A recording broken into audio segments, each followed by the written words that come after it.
The Yashoda, the Nand, the Vidur, the और Duryodhan, the Uddhav, the जिसके नाम में कौन सा शब्द जुड़ा हो, द, तो भगवान की बात जरूर मिलेगी। इतना करने के बाद जब देवकी रोई है, और जब देवकी रोई है, रोते रोते अपने कन्हैया को बुला रही, कन्हैया अगर आप मेरा साथ दे दोगे ना तो हमारा हाथ पीला हो जाएगा, क्योंकि हमारे पिता को हमारा चचेरा भैया जेल की सलाखों में डाला है, लेकिन अब आज हमारी अवस्था योग्य शादी की हो गई है, इसलिए अगर आप साथ दोगे तो मैं वचन देती हूँ कि हमारे मांग में सिंदूर पड़ जाएगा। इतना रोते रोते अपने हाथ के कंगना को उठाई है, अपने हाथ की कंगना को बांके बिहारी को दिखाई है। एक नैया मैंने बांध लिया प्रेम रूपी कंगना,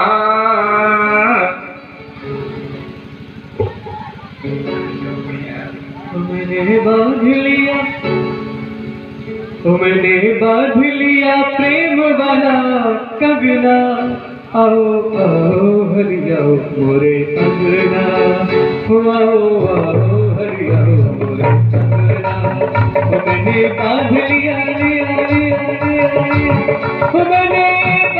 लिया, मैंने बांध लिया, मैंने बांध लिया, मैंने बांध लिया, मैंने बांध लिया, मैंने बांध लिया, मैंने बांध लिया प्रेम वाला कंगना, हमारे सामने मना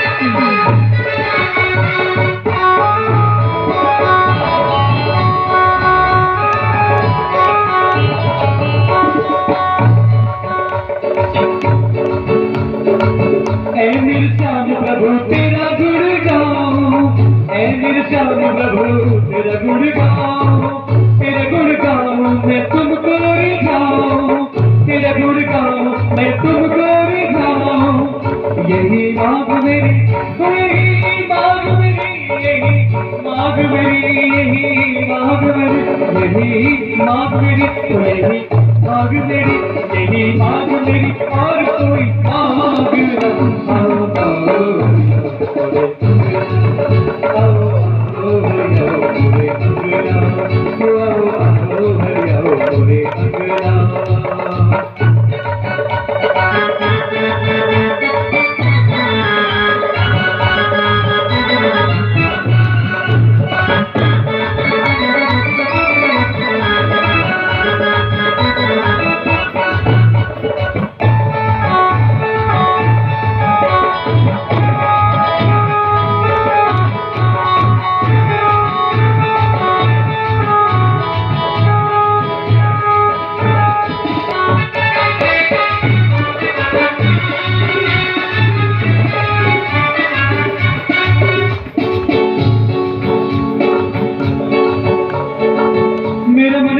प्रभु पावन तू कर दे, मेरा मन पावन प्रभु पावन तू कर दे, तेरा मेरा नाता जुड़े ऐसा कर दे, तेरा मेरा नाता जुड़े ऐसा कर दे, मेरा मन पावन प्रभु पावन तू कर दे, तेरा मेरा नाता जुड़े ऐसा तू कर दे, मेरा मन पावन प्रभु पावन तू कर दे, तेरा मेरा नाता जुड़े ऐसा तू कर दे, मेरे रंग ऊपर, मेरे रंग ऊपर, मेरे रंग ऊपर, वो मेरे रंग ऊपर चढ़े कोई दुखना, आओ आओ हरियाओ मोरे अंगना, आओ आओ हरियाओ मोरे अंगना, आओ आओ हरियाओ मोरे अंगना, मैंने बांध लिया, मैंने बांध लिया, मैंने बांध लिया प्रेम वाला कंगना, आओ आओ हरियाओ मोरे अंगना, आओ आओ हरियाओ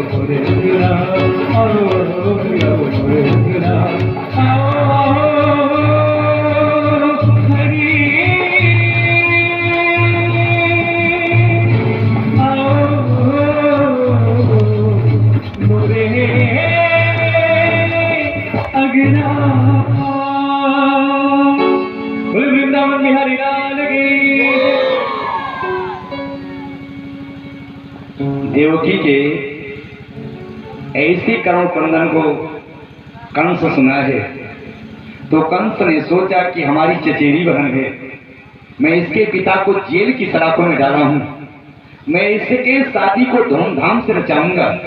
आज देवकी का विवाह वसुदेव से संपन्न होने जा रहा है और जब 7 भावर करने के बाद मांग में सिंदूर पड़ा है, सुबह होता है और एक देवकी की विदाई चचेरा भैया कर रहा है जिसका नाम है कंस।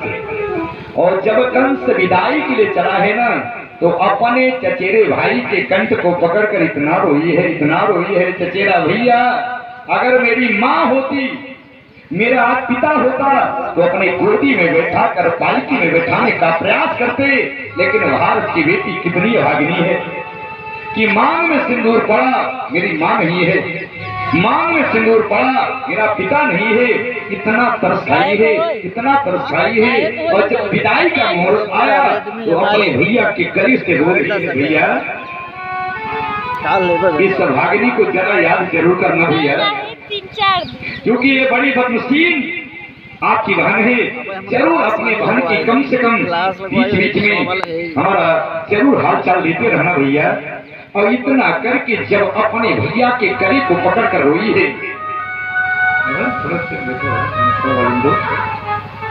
जब इतना रोई है तो आज कंस गले लगा है, ए बहन ले कैसे करिला पिताई बहना, भीगे अखियां कैसे करिला पिताई बहना, भीगे अखियां कैसे करिया समझाई बहना, भीगे अखियां। अंत में अपने बहन को स्वयं छोड़ने जा रहा है ससुराल, और जब ससुराल कंस छोड़ने गया और आखिरी रास्ता तय किया है, आकाशवाणी हो गई है, कंस क्या है, पथ प्रकीर्णम कंसम आभास्याः शरीरवाक् अस्यास्त्वम् अस्तमो गर्भो हंतायाम बसे बुध। ये पापी कंस जिसको तू ससुराल छोड़ने जा रहा है, इसका 8वां संतान, इसका 8वां बाल तेरा काल बनेगा। जाको पहुंचा मन चले और रे मूर्ख अज्ञान, ताको सुत है 8वां आई हने तो कुआन। इतनी आकाशवाणी जब कंस सुना है, रथ से कूदा है, अब कूदने के बाद अपनी चचेरी बहन का केस पकड़ा है और नीचे गिराकर तलवार रख दी है।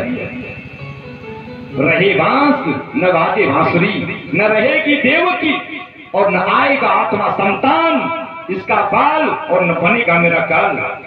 और जैसे गर्दन पर तलवार उठाकर गिराना चाह रहा है, आज देवकी की आंख से आंसू गिर रहा है।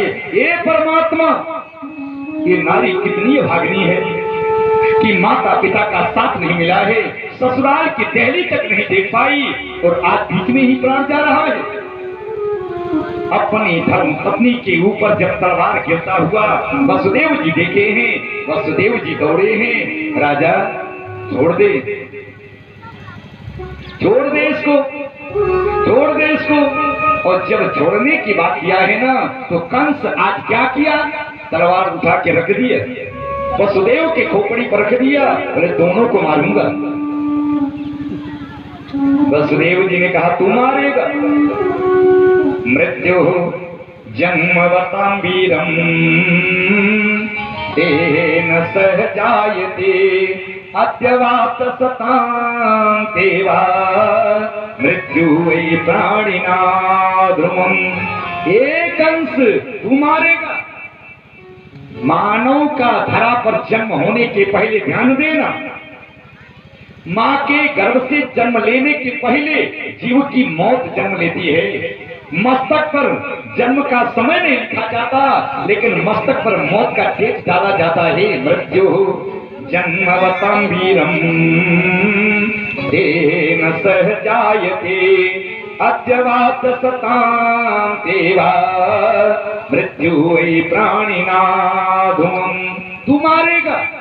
लेकिन वसुदेव जी ने सोचा कि जब पत्थर के तले हाथ दबा रहे ना तो बुद्धिमानी से काम लेना चाहिए। वसुदेव जी ने कहा कंस, अच्छा एक बात बता, तुमको डर किस नारी से है?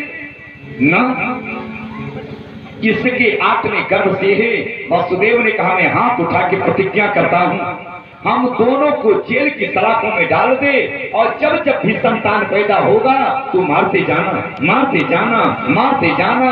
कंस ने कहा ओ हो, ये भारत का साधु है, भारत का साधु सत्य वचन दिया है, हाथ में हथकड़ी लगी है, पांव में बेड़ियां लगी है और आज देवकी वसुदेव को जेल की सलाखों में डाल दिया।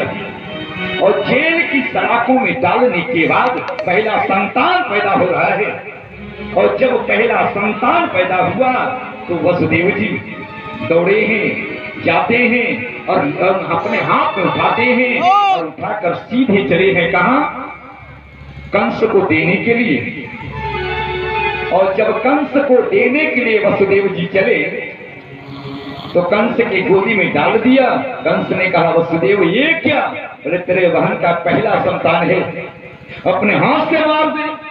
और जैसे कंस उठा के मारने का प्रयास करना चाहा, कंस ने सोचा ओ हो, ये तो बालक है, हमको पहले से डर नहीं, हमको आत्मे से डर है, ये वसुदेव वापस ले जा।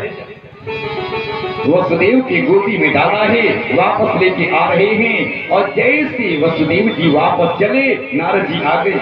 नारद जी ने कहा कंस पहले वाले को मारा कि नहीं मारा? नारद हमको पहले से डर नहीं है, हमको आत्मे से डर है। नारद जी ने कहा वाह, लगता है तू बड़ा बुद्धिमान है।